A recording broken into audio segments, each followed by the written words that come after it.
Hi guys, welcome back to the Revive Stronger podcast. I'm your host, as always, Steve Hall, and in today's episode, I'm going to be your guest. I know, it's never happened before where I've done a solo episode. I'd been contemplating it many times over the years, but particularly in the last years, I think maybe I grew in confidence as a host.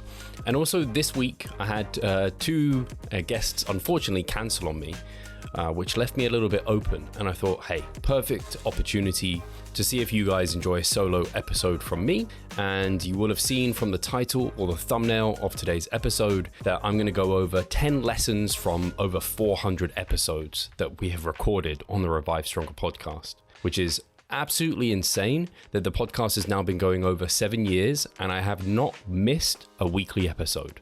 Hasn't happened. I've always been able to find a guest who's willing to spend an hour or so of their time to explore a topic and to help educate you guys, myself included, and just have a fun time. So it's been an absolute pleasure doing that. And it's crazy to think I've spoken to so many individuals over so many hours, and I'm absolutely blessed. And I appreciate you guys for tuning in, because if there was no audience, there wouldn't be anyone or any reason to do this. And the expert on the other side wouldn't have any reason to give me their time for free. I might add, everyone who's come on, I've not had to pay them or incentivize them outside of just hearing more people and reaching more people, which just speaks to the caliber of guests that I get on the podcast itself. So yeah, thank you guys. Here's to many, many more episodes.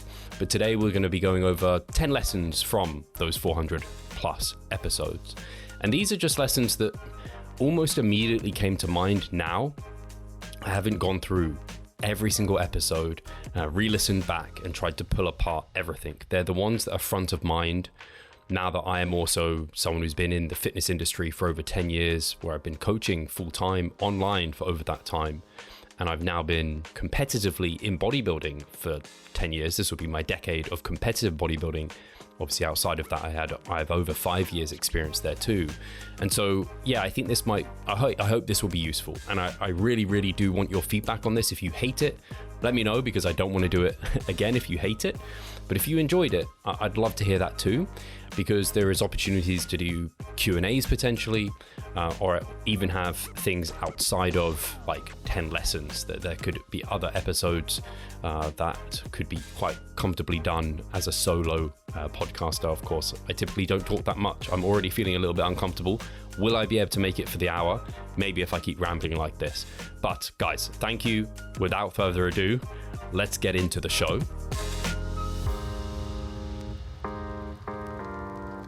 So the biggest thing that I take away, and the thing that immediately came to mind, was the big principles do not change. If you've been listening to the podcast from the start to the end, many topics have been covered multiple times. Now, I really like to think that I always try and cover them from different angles, or try and bring on someone with a different perspective, or if there's new research that just confirms that, hey, we're on the right path with this thing. That's always the route I tend to go down. It isn't literally the same episode done twice. That doesn't happen. But the big principles that we all know and love, like, hey, calorie deficit, it's got to happen. It's not going to go away. High protein diet, it's not going to go away. We've got to train hard. It's not going to go away. We have to progressively train harder over time. Again, it's not going to go away. The big principles we all know and love. There is nothing, I think, that's going to come out within the literature that's going to change that. And those big principles were at play, I know you guys will know this, before the evidence-based space was even really here, before science was looking into it. All these things were at play, and bodybuilders were learning it as they went. And they were getting many, many things right, as even elucidated through the research. And some things they're a little bit off that they could improve upon. But I think it's just a good reminder from the get-go. And it's something I have to remind myself, my clients, people who are into the research and evidence-based practice, that, hey, zoom out, the big principles don't change. And that's why you see people who aren't maybe even aware of the research coming out right now. They aren't part of the evidence-based industry.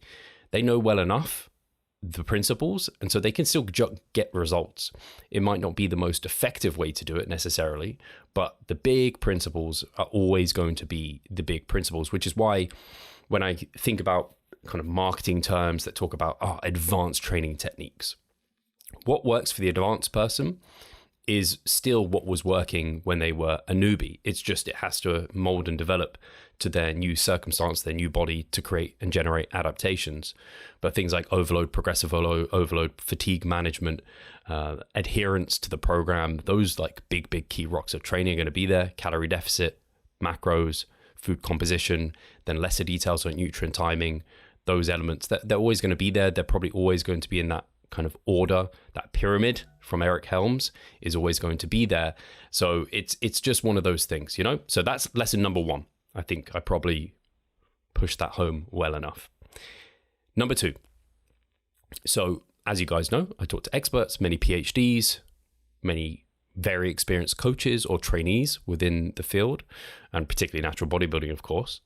And the experts agree on the big principles, of which we kind of just spoke about, some of the big principles there, but they disagree on the smaller variables.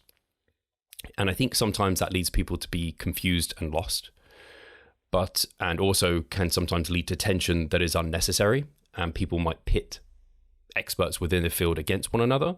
And it normally 9 times out of 10, like if I've ever had roundtables with people, they often agree on 90+% of what generates results and what is important for muscle growth. It's very rare that anyone has like really out there perspectives on the big picture stuff. And I think that's really a good reminder again, where if you do see people disagreeing, quite often what I think is more informative for you, the listener, for coaches and practitioners, is to less often look at where are people disagreeing and look at where are they agreeing.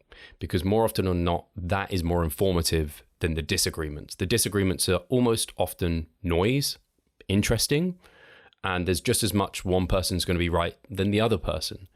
So I wouldn't get too caught up in some of the disagreements, and I would more so focus on the agreements.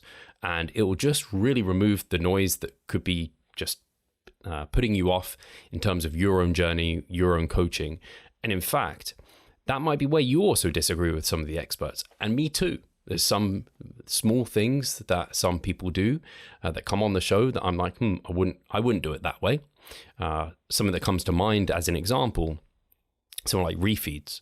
I know I have had people on the show who don't really use refeeds in their practice, and other people really do. And even from personal experience, I've done contest preps, so diet phases, same kind of thing, just taken to an extreme, where I've done refeeds and I've done them when I've not done them. And I've been able to lose fat, get really lean, and be in great shape with both.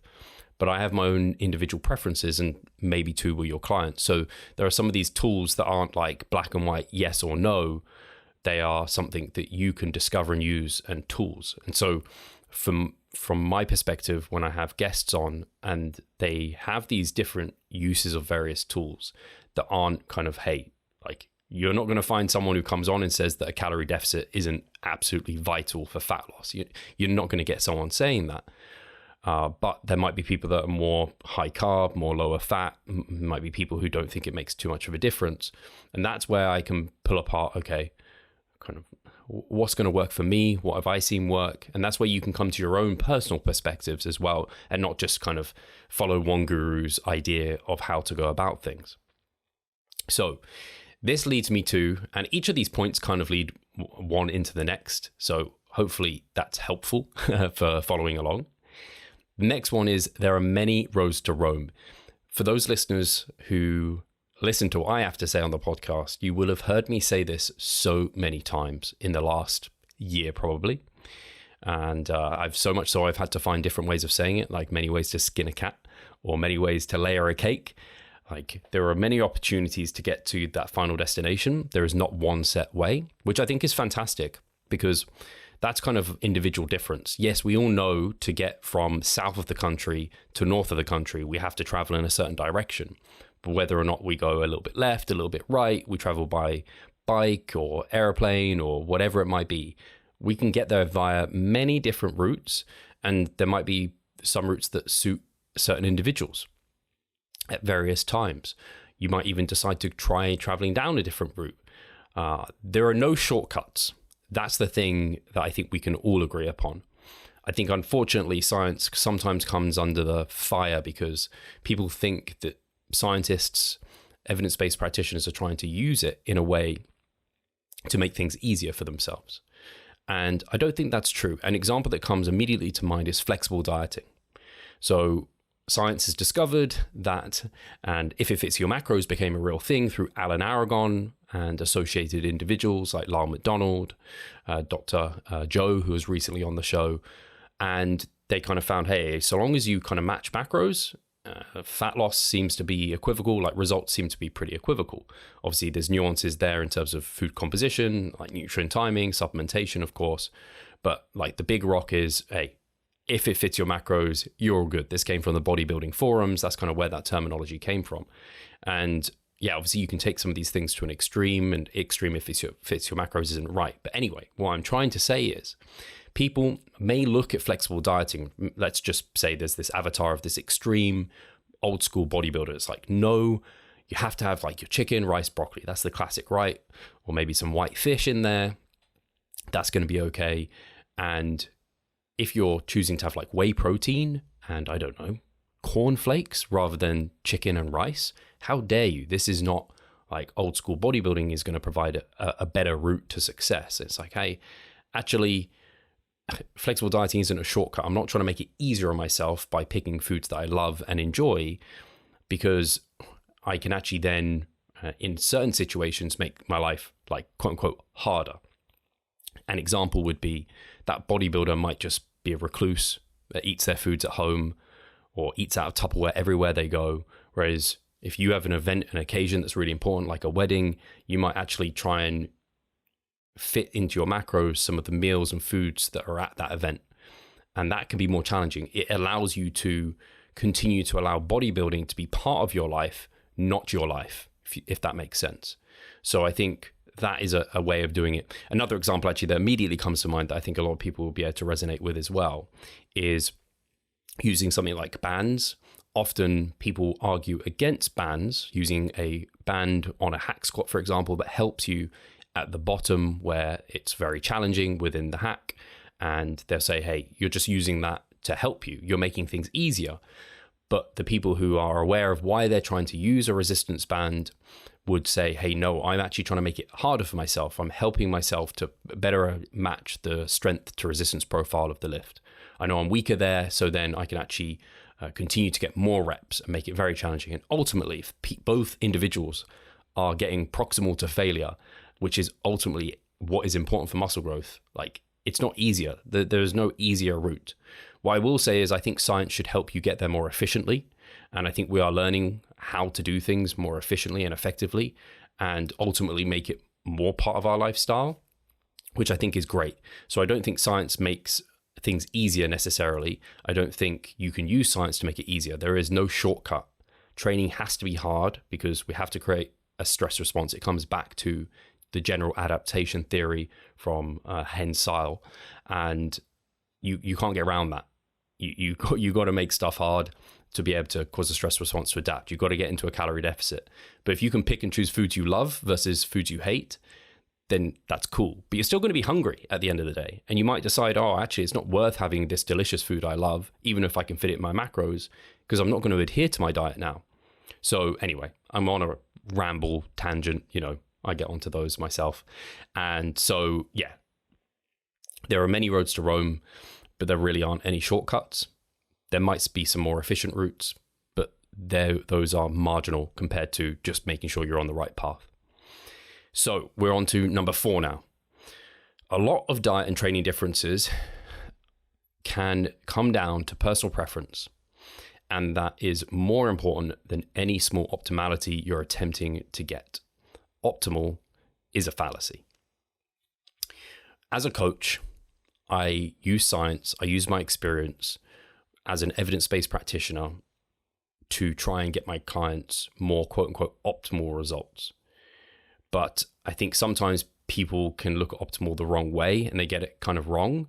And they think that there are particular optimal exercises for everyone or optimal diets for everyone. But one individual's optimal might be different to another one. So for example, if you cannot train 6 days a week, it's not going to be optimal for you. And so you need to focus on that. Or if you don't enjoy training a certain way, so you're not going to adhere to it, you're not going to give your full effort to it, towards it is not going to be optimal for you. So there might be some things that you might go, hey, that doesn't look optimal on paper, but in practice, it absolutely is. And so I think sometimes people get a bit lost with optimality, and it can actually take them further away from what is actual optimal for them. It needs to be ultimately practical and something adherable and something that they enjoy. And I think it's very easy to forget those elements. We are humans, not robots. And when I talk to some of the kind of elite in the natural bodybuilding space, or I talk to coaches with lots and lots of experience, and I think about myself, I know how important adherence is, consistency to those big principles that don't change are, and that surmounts any tiny optimality you might be able to achieve through a small change that doesn't allow someone to enjoy it, adhere to the program, and that sort of thing. So I find quite often where people's might differ in their approach to things just comes down to personal preference a lot of the time. And whether or not one is more optimal than the other is mostly just down to which one do they enjoy more, which one resonates with them more, which one are they going to give more effort towards, which one are they going to adhere better to. And that comes back to maybe even the discussion I was having before about like if it fits your macros and flexible dieting. There might be some people that that's just not something they enjoy. They don't like tracking macros and they just prefer having a meal plan. And they also don't need to be complete like, hey, you can either do this or this. You could use one and the other at various times. So for example, as I get closer to stage as a bodybuilder, I'm less and less flexible. My diet looks more and more rigid and it resembles much more of a meal plan. But you could still have a meal plan, and I kind of do in my off season, where 3 of my meals are almost identical every day because it's just easy for me. It's like just a default diet. I think Eric Helms had an article on that too. And it's like, I see it like wearing a school uniform.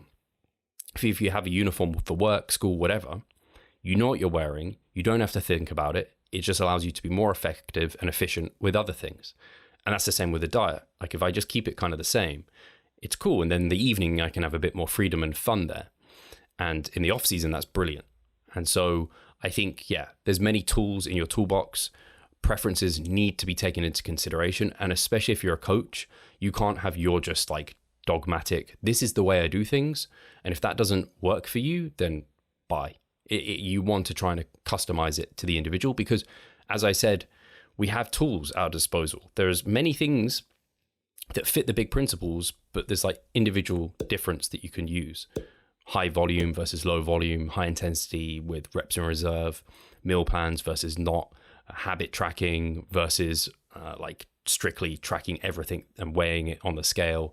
There's so higher protein versus slightly lower protein. Like there's ranges that are just that work so long as we're in these bumpers. And I quite often think about this with science. It provides bumpers. You think about bowling, the science is the bumpers. So long as you're in the middle of those, then great. If you don't have those bumpers there or you try and push against them, like you're going to cause yourself problems.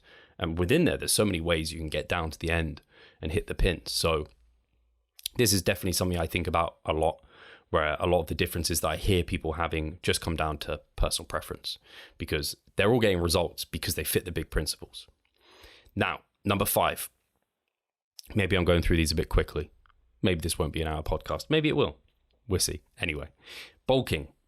Bulking, massing is not dead, but it should be done slowly. It's something I've actually gone through a journey myself, but I've talked to lots of individuals on the podcast. There hasn't been that much data on it. We're getting more and more. Again, brought up Eric Helms so many times, right? He recently had his paper come out on that, which kind of confirmed a lot of the way a lot of the evidence-based space was going already, where it's like, hey, we can't force feed muscle gain. But I went through a time where I was overly restrictive with my calorie surplus and thought I had to be a certain level of body fat. And that didn't see the results that I wanted. I would keep myself excessively lean and I tried to gain excessively slowly. I'd end up just kind of spinning my wheels at kind of this maintenance. And sure, you can grow muscle at maintenance. That's been proven. And that's mostly Chris Barrakett's work. He's done great work there, even in advanced individuals, but it's slow. It's definitely not the most efficient path to the result that we want of muscle gain. And when P ratios, so partitioning ratios, which for those that don't know, it kind of is essentially talking about where does the nutrition that you're taking in go? Are we partitioning it more to muscle than fat? a good partitioning ratio, a good P ratio would be partitioning more of it to muscle than fat. And the theory went, the leaner you are, the more likely you're going to put that towards muscle and less to fat. So long as you're a healthy body weight, a healthy body fat, where you're like hormonally healthy, you're not so lean that you're causing yourself a problem. But this didn't really hold true. Eric Trexler did some really, really good work on this. I believe I might have had Eric and Mike on to debate P ratios a little bit. And I think that really, really helped open my eyes to, actually, maybe that's not the best thing to think about. And actually, when I think about body fat now, I very much think about the upper and lower intervention points. This is like a biological element, I guess. And it seems to be more evidence-based than thinking about set points. That used to be a thing where people would think about these set points. They'd think about a thermostat where you'd have this set point like you would in your house, 30 degrees, whatever. No, that's a bit hot. Whatever you want. 17 degrees, that might be a bit cool, 20. And if it got above that, then the fans and everything would come on in the house. If it got below that, the heating would come on, because it's all your house is always trying to navigate to that thermostat, that set point. And that theory was towards humans, where we all have this kind of set point. And then it was kind of expanded to maybe a settling range of body fat that we feel good at. And I think now it's become more accepted that it's actually a upper and lower intervention point, where if you get to a certain body weight, body fat, your body is like, hey, dude, you're at risk of predation because you can't run away very well. You're not very effective. It's not a great place for you to be. Similarly below, hey, you're so lean, you're probably not going to be in a great position to reproduce. You also can't go out on a hunt. You're going to get tired real quick. You need to eat. And so we have these kind of almost bumpers again, upper and lower bumpers. And I think the lower one is more of a strict bumper. The other one might have some holes in it. It's a bit easier to push body weight up because that's a little bit better for survival than being too lean and getting to essential levels of body fat. But so long as you're within these bumpers, which you could call your kind of homeostasis, you're probably feeling really good, able to train well, you have good hormone balance, you can sleep well, you don't have elements of like diet fatigue nagging you, but you're not so over fat that your well-being is reduced and that you're not in a position to be able to perform at your best. And so when I think about bulking, I think about, hey, we want to maintain within this range. That could be slightly higher body weights and body fats for some people, it could be slightly lower for other people. It might be a 10 to 15 pound range for a lot of individuals, or maybe 15 to 20 depending, and you want to kind of navigate within this. If you try and gain above it or below it, you're going to put yourself into a worse and worse position. You're not going to gain that effectively, but we still do want to try and gain. A surplus is more anabolic than not being in one, but we just don't need much. And so in the past, like I said, I would try and gain at the slowest rate possible, and I don't think that was smart. Accepting that fat is the cost of doing business, like building a big house, you're going to accumulate lots of dust and rubbish and stuff around you, right? If the builders, for every bit of dust that accumulated, tried to clean it at the same time, they'd get nowhere. You want to kind of build it and then you go through a clean. So again, you want to go for a mass and then you clean up a little bit through a mini cut or cutting phase, what have you. And that's why bodybuilders have done this over so many years. Again, like there's a reason why they go through these cyclical phases, and you can't just like maintain your way up to being your most muscular self. But you certainly don't need to rush it.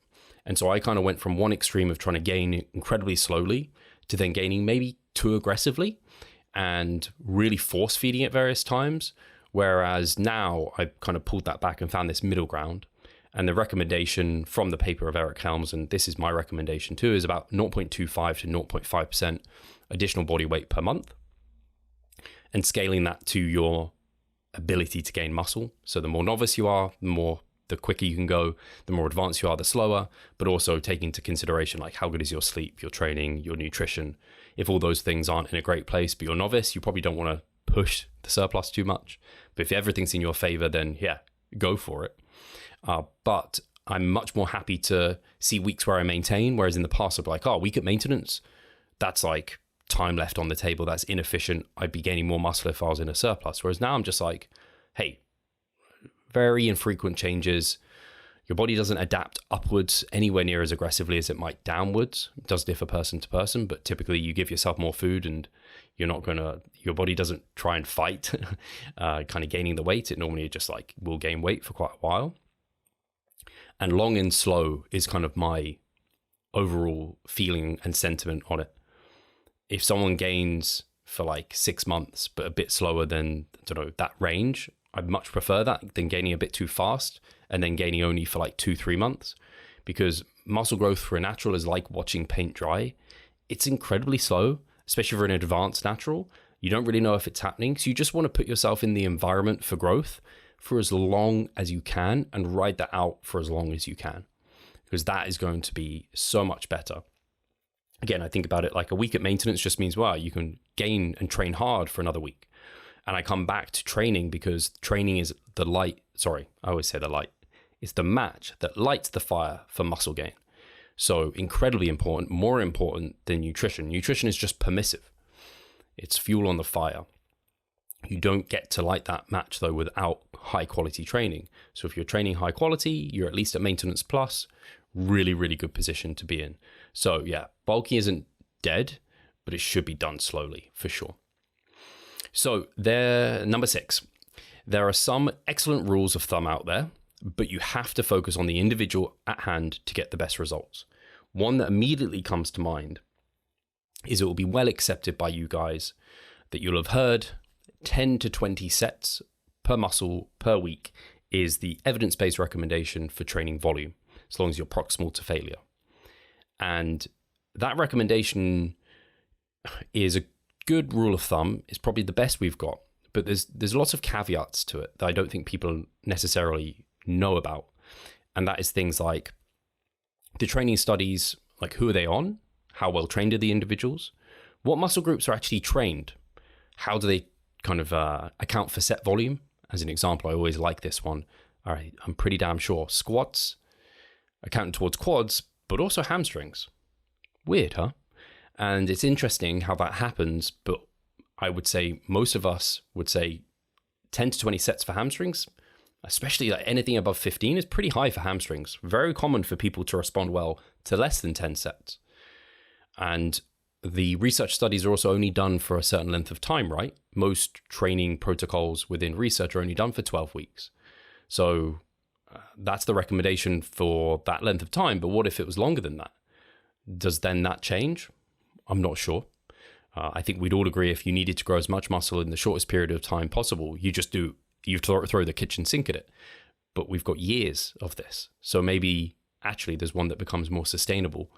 Similar to muscle gain, if you just wanted to gain as much muscle as possible, doesn't matter how much fat, you just eat all the food, right?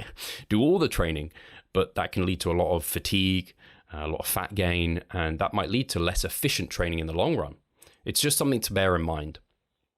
So lots of the kind of assumptions made like, hey, again, men should bulk between 10 to 15% body fat. Fine general recommendation. That probably holds true for most people.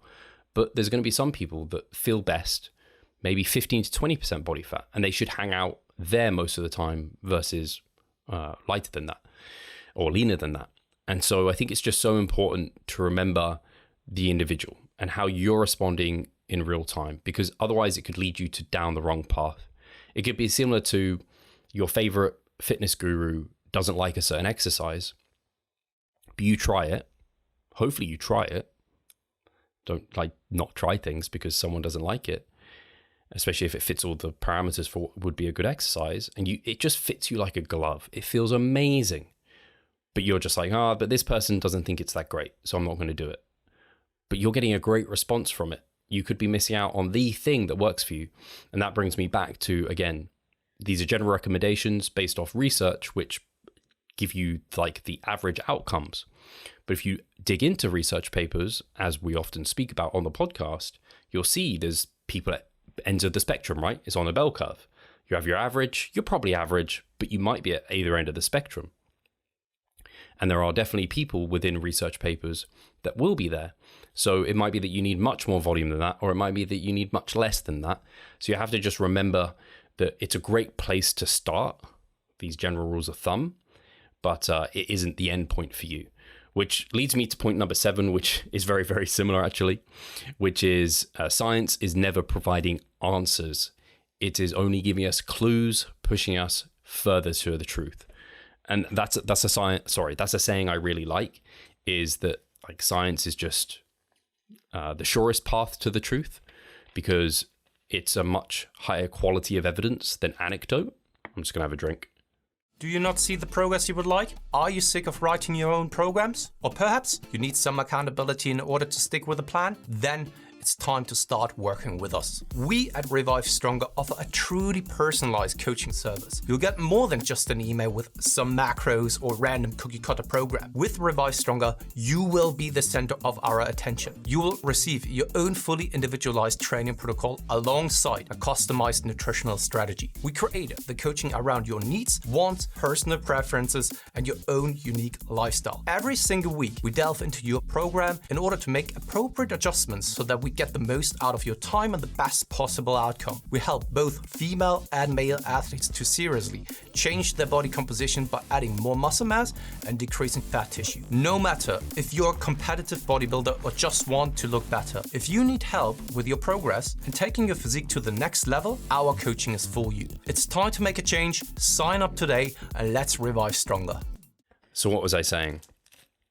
So yeah, science is never giving us like the answer. It's just kind of giving us more confidence in what we know. It's not trying to like prove a certain like thing is right. A thought that comes to mind is with the volume research, right? I think a lot of people have been critical of some of that research because it just seems not ecologically valid in terms of like, are people actually going to do that in real life? The Enos paper that comes to mind with the quad volume that got up to 52 sets.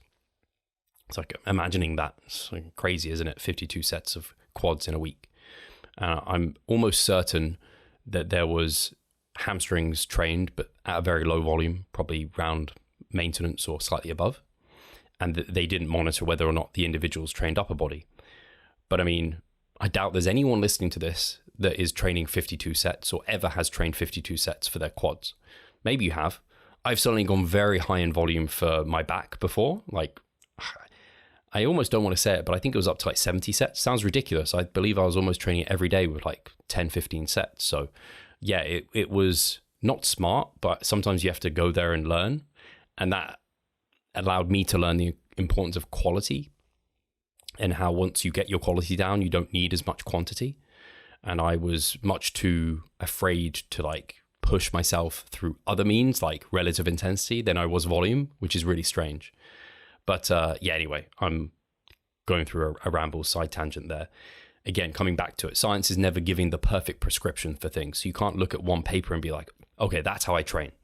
Or, you know, and that's where meta-analyses come in. They're not perfect by any means, but they obviously look at the whole evidence at large and then they assess it. And then they're like, okay, so what seems to be the direction that it's pointing us in? One that comes to mind is the meta-regression that Robinson and colleagues did, Zach Robinson, who was on the podcast, and they found that the closer you got to failure, especially for lighter loads, you saw exponential increases in muscle growth, which is really, really interesting. And that is more informative potentially than a one-off paper. But it brings me down to the thought also that meta-analyses are only as good as the quality of data that's provided to them. There are some papers that are done incredibly well, which brings me to another Reps in Reserve paper by Martin Refalo, where it was done incredibly well. It was like a bulletproof paper in that regard. And that found basically equivocal results between a 2 and 1 RAR protocol versus a failure protocol, which is very, very interesting, right? But again, who are the participants? How long was it done for? And that was just quad training, right?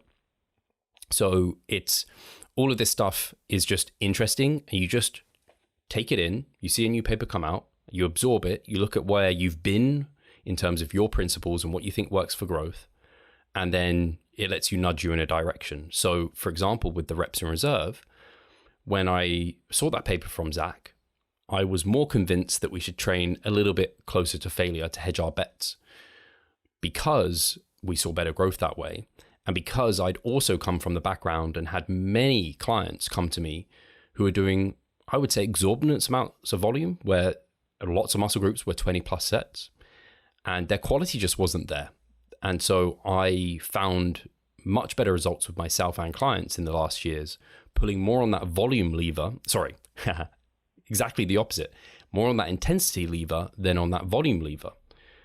Because if you're not training that hard, then you're recovering very easily. And then you want to add sets because you're recovering really well. You're going to get into a situation where you're doing so much that you're like, wow, that's so much work to have to get done. I'm not going to be able to push myself as hard as I should on set 1 if I'm going to get set 10, 15 done, you know? I think about it like work.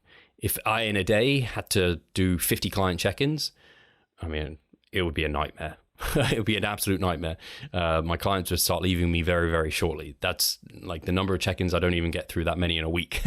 So again, if I only had 5 to do, when I normally have even capacity for 10, wow, I can have, those are going to be some high quality check-ins. I can give them so much time. So yeah, you want to make sure your quality is first, always. And that's relative intensity, that's proximity to failure, and that is technique. So yeah, just remember that science is never providing like pinpoint necessary answers for you as an individual, because you are individual. It's giving us kind of broad strokes, and it's giving us clues and pushing us further in a direction. Again, with the research that's coming out on training at longer muscle lengths. We all knew full ROM was great, and that there seemed to be something pretty special to the stretched position, but we didn't know necessarily how special it was until now we're getting more research looking at long muscle lengths versus full ROM, and things in the calves of note, and like the hamstrings have shown it, the quads have shown it, the biceps to some extent, but the calves in particular have been very, very clear. It's like, oh, why would I train that at full ROM anymore? I'm going to go length and partials. My calves haven't grown in years. Maybe this is why here. So it's just cool to keep up to date with it. But remember, the big principles don't change. We still need to train muscles. We still need to train them close to failure. And the big principle was probably full ROM, but like good exercise technique was probably the bigger principle there. Anyway, let's go on to number 8. Genetics matter a lot. And I know this is kind of like a subject that some people don't like to hear, but the longer I'm in this space, the more experts I talk to, there's not been one expert that will disagree with that statement, that genetics matter a ton. Some might think they matter more than others, but I think almost all of them just accept that genetics are one of the most important factors for the amount of muscle growth that you're going to gain as an individual, and it impacts so many things. It's quite literally the deck of cards that you have available, and it's how you play with them then is what leads to how good of a result you're going to get. And of course, you can have pristine genetics but play really terribly and not get anywhere. That's definitely going to happen. Someone that immediately comes to mind is a Brian DaCosta. Pristine genetics. He has the best hand you could probably ever hope for.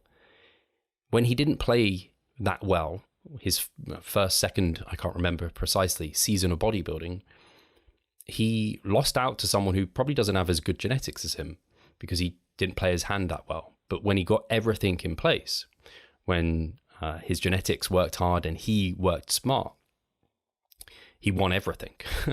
There's no stopping that individual. But to think that genetics, and it's kind of like, I liked the kind of ignorance of being younger and thinking I can be anything I want to be. But when you just think about that for any sort of length of time, you look at the NBA and you think, are there any players under 6 foot? I don't know. If there are, they are very far and few between. So if you're not 6 foot plus, are you ever going to be in the NBA? Not likely. It's just not likely to happen for you, right? Is it likely that you're going to become the fastest sprinter in the world? The majority of the fastest runners come from a specific location in Jamaica, where they are born and bred, you know? So there is a reason for these things.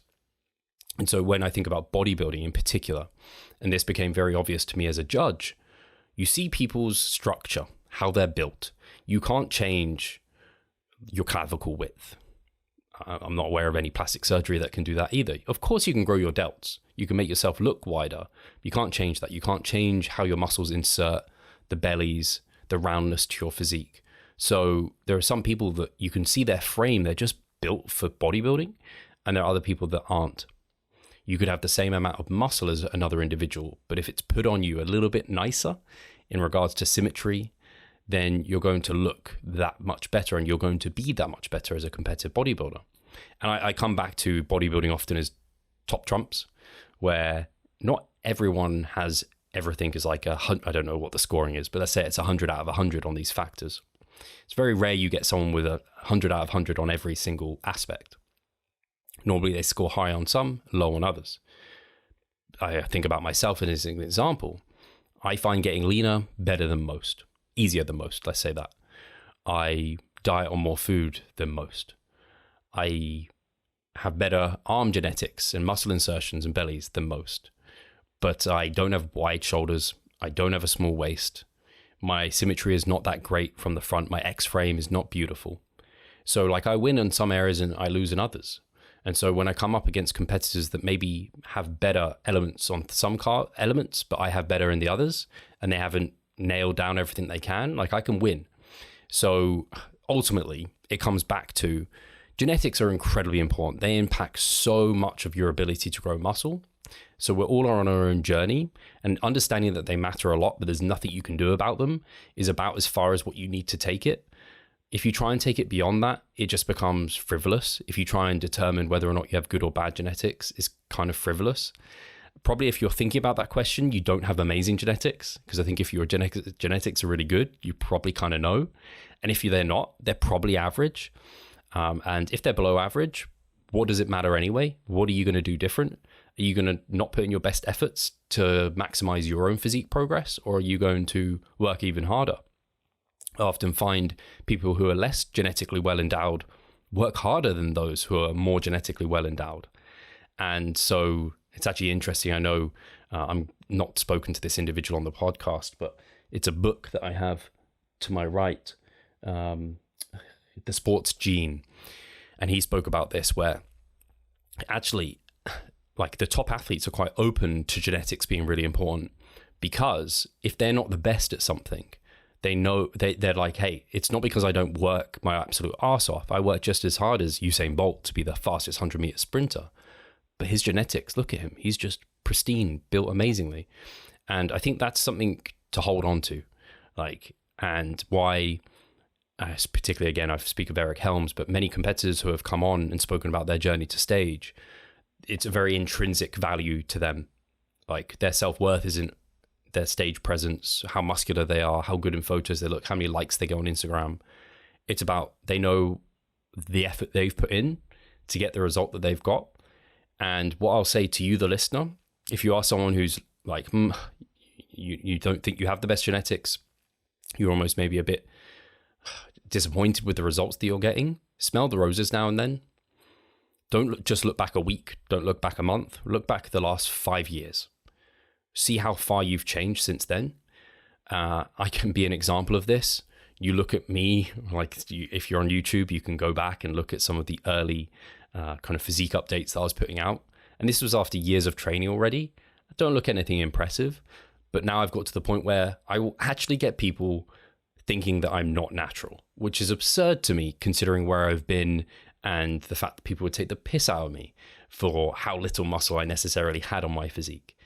So yeah, I come back to this, like genetics really do matter a lot in so many ways. You're probably average. Don't think about genetics much more than that, and just focus on what you can do to get the best results that you can. But if you see someone who's getting better results than you through a different means, it doesn't mean, or they're not quote unquote, they don't seem quote unquote evidence-based. I mean, they're certainly evidence-based. It's just they know what works for their body, or they're just that genetically well endowed that anything will kind of work for them. And hey, that's great for them. But they are probably not the people to learn from. The genetic freaks out there who, again, have the end of the bell curve in terms of genetics where you are not. What are you going to learn from those individuals? Probably not as much as someone you can learn from who hasn't been as genetically well endowed, maybe more similar to you, but has been able to really transform their physique. They've taken something that's pretty subpar to pretty decent. They've had to kind of scrape tooth and nail for it. Amazing. That's why often when people ask me, how have I got my arms the way they are? I often will just joke and be like, thanks to my mum and dad. Yeah, I've done some bicep curls, I've done some tricep extensions, but they've kind of come to me. I haven't had to work super hard for them. Yeah, of course, like I have worked for them. I'm not going to discount that I haven't. But my quads, very rare someone will come and ask me, Steve, how did you grow your quads? But they're the things I've worked the hardest for. They're the things that I'm most proud of, the effort that I've put in to get them where they are. And so it actually brings me to another related point that people talk about, like trying to make their weaknesses into strengths. It's just not going to happen. If something is a true genetic weakness for you, it's never going to become a strength. If something is a true genetic strength, it's probably going to maintain that way. People who have massive calves are just always going to have massive calves. They probably have really not tried to them. It's probably those individuals who are like bodybuilders and people are like, oh, how did you grow your calves? And they're like, man, don't ask me. I don't even train them. So it's kind of one of those, So if someone puts out a video of like, hey, I don't even train lateral raises to grow my side delts, I just do overhead pressing, and I think lateral raises are overrated. And if they've always just had like big shoulders and they've not had to do lateral raises to even get big shoulders, you're like, well, good for you, but probably I'm going to have to do lateral raises because I haven't got the genetics for that, So it's not that they have some secret. And in fact, quite often, if you try to follow what they're doing, it could lead you down the wrong path. It's similar to like looking into Flex magazine and copying the programs of like Ronnie Coleman or like people like this, It's probably not the route you want to go down. You're so far away from being that individual. So anyway, genetics matter a lot. Went on many rambles. Number 9, to grow your best, you want to train as hard as you can, as often as you can, for as long as you can. So this is something I think about often when I think about bodybuilding, that it can be as boiled down to as simple as that. Many people will say, hey, the evidence-based space, we overcomplicate things. And I can see where they're coming from sometimes. But honestly, I think a lot of us just like being analytic. We also maybe have come to it because it's the surest path to the truth. And we've been seeing maybe lackluster results. And something like a reps in reserve, and sometimes leaving reps in reserve, sometimes not, and having a proximity to failure, that should actually, again, provide bumpers to make sure you're training hard enough. It isn't an excuse to overcomplicate it and train too easy. It's only if you use that tool incorrectly that it could provide worse results. That's just one thing that comes to mind. So yeah, to grow your best, you want to train as hard as you can. So that doesn't just mean training to failure all the time, because you have to take into consideration other elements of the sentence. As often as you can. If you train to failure, well, now have you created more muscle damage and fatigue that's going to mean that you can't train as frequently? But then also as much as you can. The more intense you go, you can't train as much. So you kind of, this sentence on the surface can seem really, really simple. Just like, hey, train harder than last time. Greg Doucette, right? Harder than last time. Yeah, I mean, actually, there's some real truth to that. That is overload and progressive overload. But there's so many kind of routes towards that. And there's also the element of misunderstanding within overload that, hey, if we're not progressing things week on week, that means we're not growing. It definitely doesn't mean that. If we hit a PR, that's a good sign that we've grown, but we're growing whilst we're providing an overload. So long as we're meeting thresholds for relative intensity, proximity to failure, and that we're meeting thresholds for volume, we're doing enough and training hard enough. We just need to be there long enough to see that end result, and it will come. It might look like a plateau, but it's just like, have you been doing it long enough? Have you been feeding that plant, or that is you, for long enough? So I do think it's where I'm coming from with a lot of these take homes is there's many ways to kind of quote unquote complicate things, and science can seem very confusing, but that isn't ever the goal of science. It's only to nudge us in the right direction, of which the big principles we all already know. And when you really pull it back and you think about it, it is that saying of like, to grow your best, you want to train as hard as you can, as often as you can, as long as you can, because that's meeting thresholds for growth. And as long as you can be there for as long as you possibly can, you're going to be in the best place possible. It makes me think of bulking, right? People say, how long should I bulk for?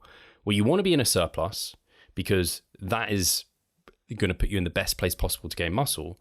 But like we said, there's the cost of doing business. You're going to accumulate body fat. And so you can't just bulk forever to be your most muscular ever, because we don't want that cost of doing business of fat needs to come off at some point, because maybe we're a competitive bodybuilder, or we just don't want to be over fat. We actually want to also be like in a certain level of condition. So you basically want to bulk as long as you can whilst keeping fat at bay, but being in a surplus. So it's a very similar thing here.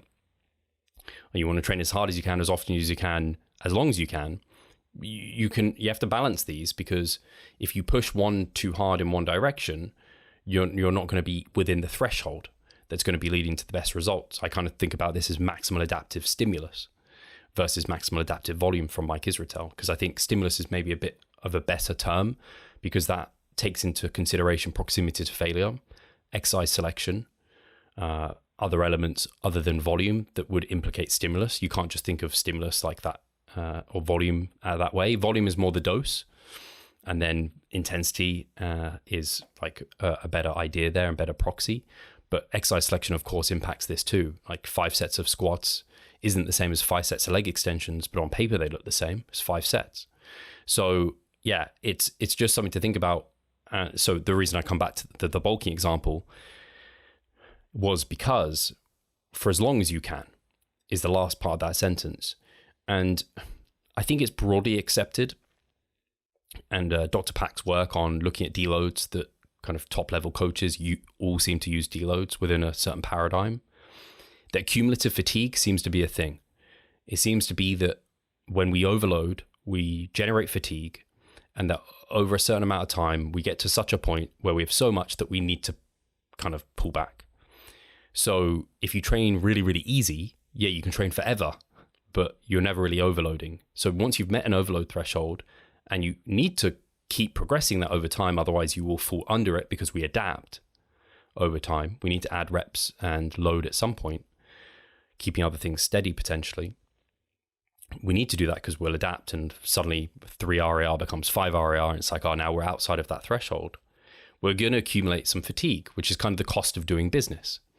It just happens, and it can accumulate at different rates. But if you push really, really hard, yeah, you're definitely meeting the threshold for growth in terms of relative intensity, but now maybe you have to deload sooner. It's just like trying to find that sweet spot, which is why I talk about with bulking, I like to get to a certain maintenance plus and milk that for as long as we can. Same with training, want to get to meeting thresholds for growth and then milk that for as long as we can.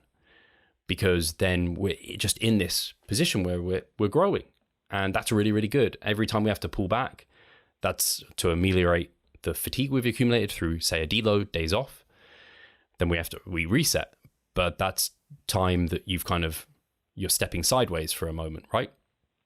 So anyway, that's kind of a perspective I come from there, and that also in terms of the fitness to fatigue paradigm, it's like, hey, as we train and overload, we develop fitness, we progress, but we also develop fatigue.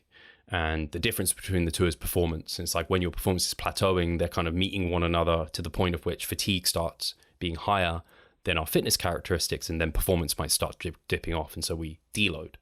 It seems to be very well accepted. But yeah, anyway, we're at 52 minutes, and I'm on number 10. This has worked out quite well. So number 10, whilst the big principles don't change, coming back to number 1, we're learning more all the time. So I think it's easy to have heard point number 1 and be like, Steve, so you've been doing this podcast for 7 years and you've said nothing's changed. It's like, oh, no, the big principles haven't changed, but the little nuances, the little kind of questions that we have changed. I think about some immediate ones that come to mind with John Tromlin, which I pronounce his name terribly wrong, but he likes hearing people pronounce his name wrong, apparently. So I'm holding that. And he had his paper on the fact that, hey, it doesn't seem like we have a muscle full effect with muscle protein synthesis, whereby a certain amount of protein, if you go over much above like 40 grams, you're not getting any more MPS, and it's quote unquote wasted. And you're better up splitting your protein through the day to get a maximal MPS response by the end of the day to grow more muscle. But actually he found up to 100 grams of protein, you just got more MPS, and then it just dwindled off for longer. So it seemed, maybe we don't need to spread protein through the day as much as we thought. And so that was pretty cool. That was pretty eye-opening. I think it just allowed people, again, more roads to roam. You might have those old school bodybuilders thinking they have to eat 6 to 8 meals a day to like pulse MPS high. It's like, maybe you don't. Maybe you just need to meet your protein by the end of the day, and much of a muchness. Or the research coming out on the efficacy of vegan proteins and plant-based protein, and how actually, so long as you set it up right, you can grow just as much muscle as a vegan through plant-based proteins, as long as you have complementary proteins, you eat sufficient protein. It's a very viable option. And I think that's great. That's awesome. That's really, really cool. Or again, I come back to the research on volume. We've just been more and more pushed in the direction of, hey, high volumes seem to be pretty good so long as you can recover from it. But then it's a question of how long can you recover from it, which is where I come to, where I don't think extreme volumes are smart unless you are trying to really push the envelope in a short period of time. If you have a time limit, which we don't. And other ones come to mind in terms of obviously training at long muscle lengths. My back training has legitimately changed for the better over the last 2 years, I would say, where I've been just doing length and partials. I've not been doing full ROM. I've not been part of Team Full ROM for the last couple of years of my back training.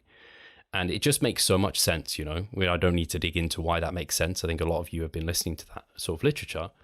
And again, it's training hard through exercises that train our muscles really well, like using our understanding of anatomy and biomechanics to train the various functions at various lengths to make sure that we're developing muscles comprehensively.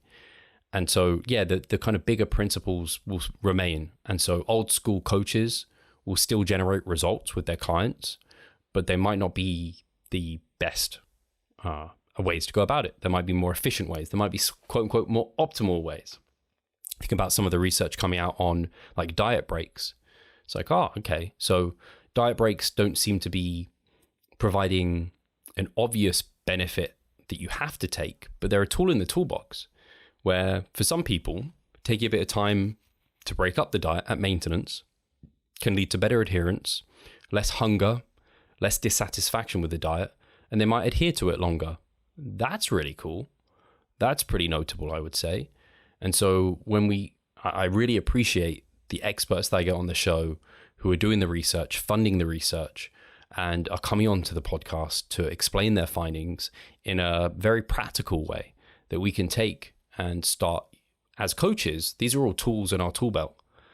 If you've only got a hammer, everything is a nail. Is that the saying? Something like that, right? But now we have hopefully a world of wisdom from these episodes with these experts that hopefully, and the way I've tried to go about this is get you guys to understand that it isn't confusing. It shouldn't hopefully be confusing.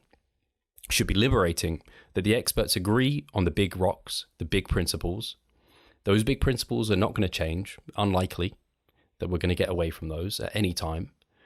But then there's lots of ways to go about things, and that science is discovering some of that all the time. Like fasted cardio, for example. That was something that bodybuilders thought, hey, I should be doing fasted cardio. It's like, actually, when calories are equated, like it doesn't seem to be something you need to do, but it might be something you can do and choose to do, So it's pretty cool. And I think it's wise to take it on board because for me as a coach, I love learning, and I think it's important to continue to keep learning as a coach so that you're serving your clients well. And if you ignore science, that's not to the betterment of you. But in the same instance, don't get carried away with it. Don't become a PubMed warrior and critique people who have wealth of experience. The more I've done this, the more I've really appreciated experience as well, by the way, they've generated results and they've got their own set of data through their clients that's worked. And don't be like, this paper said X, Y, and Z, and so what you're doing is clearly wrong. It's like, dude, like you've just critiqued someone who's been coaching for like 2 decades, has like lots of proof in the pudding in terms of results. And yes, maybe they could do something a bit more effectively or efficiently, or maybe they're ahead of the science, for example. So I think it's just understanding how to use science effectively, not getting confused by it, not being dogmatic about it, just like not being dogmatic about old school approaches, keeping up to date, remind yourself of the big principles that can kind of relax you, and then discover for yourself with your own training, with your own nutrition, with your clients, and see what sticks and maybe what doesn't. But ultimately, we're all on the path of trying to get better and revive stronger. On that note, I basically covered an hour now, and I'm pretty proud of that. Again, hopefully this has gone down well. If you do enjoy this episode, please let me know. If you don't enjoy it, again, do let me know. And if there's anything you'd like to see in terms of these solo episodes, if I do decide to do them in future, do let me know about that as well, because I'd be honored if people enjoyed it and that these went down well. But I certainly don't expect these to come out every week, by the way. This is definitely a one-off, and if I am to do them more frequently, it's definitely going to be more like bi-monthly or something. I'm not sure. But guys, I appreciate you as always. As I say on the podcast, thank you for listening.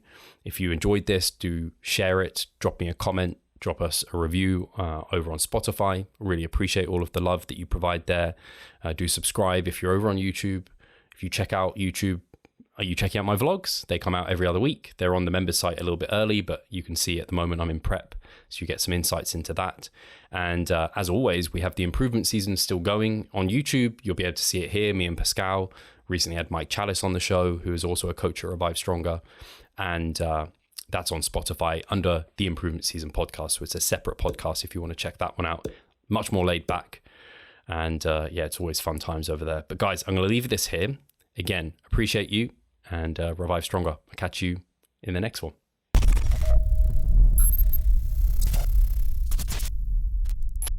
Losing weight fast while maintaining muscle mass.